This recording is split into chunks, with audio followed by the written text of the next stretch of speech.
ధన్యవాదాలు అధ్యక్ష. మనం సూపర్ 6 సూపర్ హిట్ చేసి ప్రభుత్వం అన్ని విధాలుగా అభివృద్ధి పదంలో ఆంధ్రప్రదేశ్ నడిపిస్తుంది. గౌరవ ముఖ్యమంత్రి శ్రీ నారా చంద్రబాబు నాయుడు గారి ఆధ్వర్యంలో ఎప్పటికప్పుడు అమెండ్మెంట్ చేసుకుంటూ కూడా అభివృద్ధి పథకాలు ముందుకు తీసుకెళ్తాం.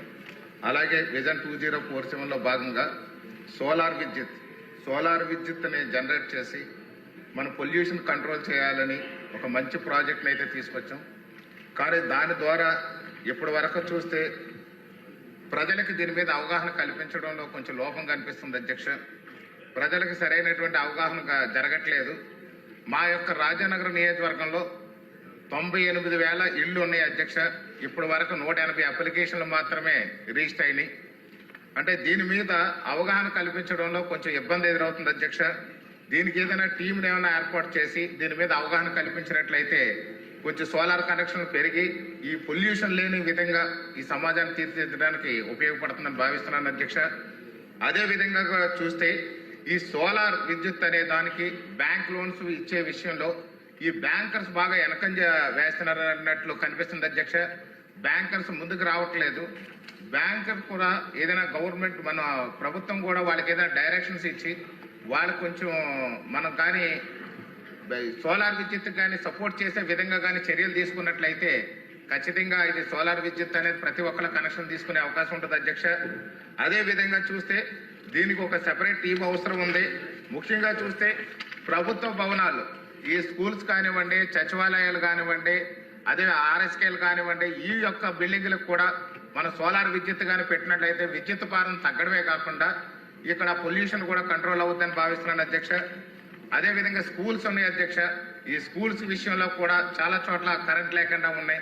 ఈ యొక్క సోలార్ని కానీ మన ప్యానల్స్ కానీ బిగించినట్లయితే స్కూల్స్, సచివాలయాలు గ్రామీణ ప్రాంతాల్లో బాగా ఉపయోగపడుతుంది అధ్యక్ష. వాళ్ళ కరెంటు బిల్లు భారం తగ్గుతుంది. సేమ్ టైం మనకి ఈ యొక్క పిఎం కుసుమ్ అనేది ఏదైతే ఉందో ఎస్సీలకి ఎస్టీకి ఇచ్చేది ఉచితంగా, ఆ స్కీమ్లో కానీ స్కూల్స్ని కానీ పెట్టినట్లయితే స్కూల్ అన్నింటిలో కూడా కంప్లీట్గా కూడా మనం విద్యుత్ ఇవ్వగలుగుతాము. దానికి ప్రభుత్వం మీద కూడా భారం ఉండదని భావిస్తున్నాను అధ్యక్ష. అదేవిధంగా చూస్తే ఇక్కడ గ్రామీణ ప్రాంతాల్లో కొంచెం అవగాహన కల్పించే విధంగా చర్యలు తీసుకోవాలని చెప్పి మంత్రి గారిని కోరుతున్నాను అధ్యక్ష తమరి ద్వారా. ధన్యవాదాలు అధ్యక్ష. Thank you. బలవాన్ కృష్ణ గారు అడిగినట్లు తప్పకుండా కొద్దిగా బ్యాంకర్స్ ఇబ్బంది ఉన్న మాట వాస్తవమే సార్. దాన్ని త్వరలోనే దాన్ని ఇబ్బంది లేకుండా చేస్తాము. అదేవిధంగా సూర్య గారి ద్వారా దాదాపు ప్రతి కాన్స్టిట్యున్సీలో కూడా 10,000 కనెక్షన్స్ పెట్టాలనేది ఈ ప్రభుత్వ ఉద్దేశం సార్. దాదాపు దేశం మొత్తం మీద 1 కోటి కనెక్షన్లు ఇస్తే ఆంధ్ర రాష్ట్రానికి దాదాపు 20 లక్షల కనెక్షన్స్ సూర్య గారి ద్వారా కేంద్ర ప్రభుత్వం ఇచ్చింది. దాని ద్వారా బ్యాంకర్స్లో కొద్దిగా ఇబ్బంది ఉంటే దాన్ని మాట్లాడుతున్నాము. మొన్న మధ్య జరిగిన బ్యాంకర్స్ మీటింగ్లో కూడా ముఖ్యమంత్రి గారు బ్యాంకర్స్కి తెలియజేయడం జరిగింది. దాన్ని కొద్దిగా సులభత్వం తీసుకొచ్చి తొందరలోనే ఆ కార్యక్రమాన్ని వేగవంతం చేస్తాం. అదేవిధంగా గవర్నమెంట్ బిల్డింగ్స్ మీద, అదేవిధంగా పంచాయతీల్లో, ఇతర ప్రభుత్వ బిల్డింగ్లు, స్కూల్స్ వీటన్నిటి మీద కూడా సోలార్ పెట్టమని అడుగుతున్నారు. సోలార్ని ఆ దశగా పనిచేస్తూ ఉన్నాము. కొన్ని చోట్ల ప్రభుత్వ పాఠశాలల్లో హాస్టల్స్లో పెడతా ఉన్నాము.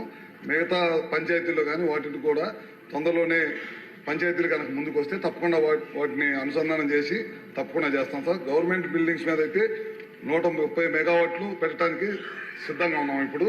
అదేవిధంగా పిఎం సూర్య గారు అనేది అగ్రికల్చర్కి సంబంధించింది సార్. దాదాపు టెండర్ల ప్రక్రియ కూడా అయిపోయింది. రాబోయే రోజుల్లో పగలపూట 9 గంటలు రైతులకు విద్యుత్ ఇవ్వడం కోసం ఈ ప్రభుత్వం టెండర్లు కూడా పిలిచింది. దాదాపు ఇంకో 2-3 నెలల్లోనే స్థలాలు కూడా స్వీకరణ చేస్తా ఉన్నాం.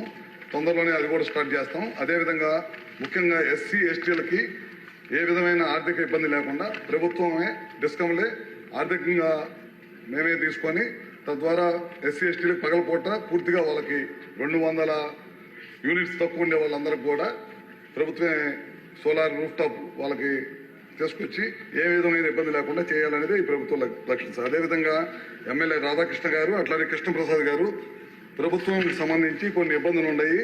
ఈ బ్లాక్ టు బ్లాక్ పెట్టడం వల్ల, బ్యాంకింగ్ సిస్టమ్ పెట్టడం వల్ల ప్రభుత్వాలు, పరిశ్రమలు సోలార్ని కానీ విండ్ కానీ వినియోగించుకోలేకపోతున్నారని చెప్పడం జరిగింది సార్.